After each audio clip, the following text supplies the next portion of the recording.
Hey there, this is Dr. Evan Osar with the Institute for Integrative Health and Fitness Education. Welcome to this edition of Facebook Live. I apologize, this should have gone out yesterday, but we were busy teaching, so we're doing it early this morning on Saturday morning. So hope if you missed the email, or I should say missed the video sequence, this is part 5 of our 5-day weekday sessions of Facebook Live, where we're talking about balanced progressions for our boomers and seniors.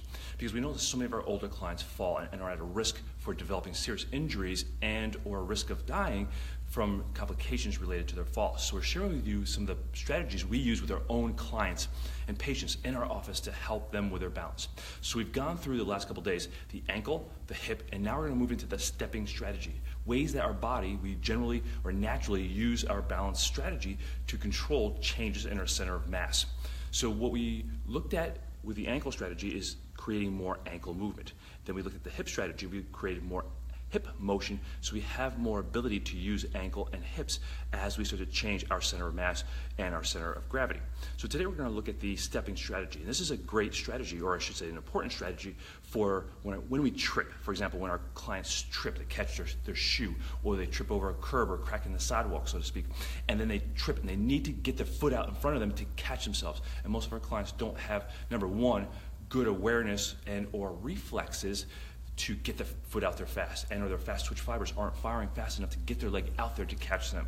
And then even if they get their foot out there, they often don't have a great strategy for aligning and controlling their hip, knee, ankle, and foot in order to stabilize themselves once they catch themselves. So this is a great way to teach your clients how to properly align the thoracolpelvic cylinder, so the thorax over top of the pelvis, and also then align the hip, knee, ankle, and foot, because it all works together. When you have a better thoracolpelvic cylinder strategy, you can access your hip, knee, ankle, and foot complex better. So I'm going to step away from the camera, so I apologize for the lights and the sound in this room, but I'm shooting this right before I'm about to go on stage here in a couple minutes to talk about the female core along with Janice. So I'm going to step back here just so you can see what I'm doing. You're going to notice that I'm going to keep my TPC aligned. I'm going to line up my hip, knee, ankle, foot, and as I step, I want to step and control. I'm going to do this in my bare feet or socked feet, but you can also do this with your clients in shoes. And if your clients have balance issues, do this next to a wall so they can use a little bit of support to help them better align and control themselves. So here's how it looks. I'll step away and then step back to conclude.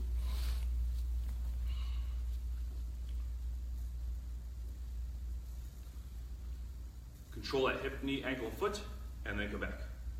Step, control, then come back. And one more time, step, control, and then come back. Inside, same thing.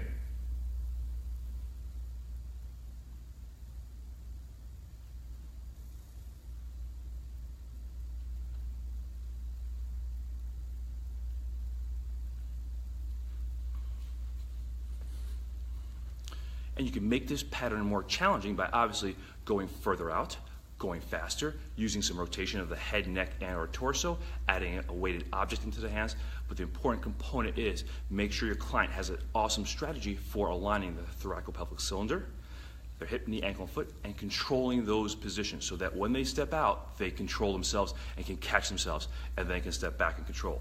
And or you can do a walking progression as well. But make sure that you really pay attention to alignment and control, that they maintain alignment of the thoracolpelvic cylinder, hip, knee, ankle, and foot tripod before you work up to the next progression. And how do you know when to progress your client? When they can do about 10 to 15 to 20 repetitions with no loss of alignment and or control. So this is Dr. Evan Osar with the Institute for Integrative Health and Fitness Education. Thanks for watching this week's post, and we'll be back next week in Chicago.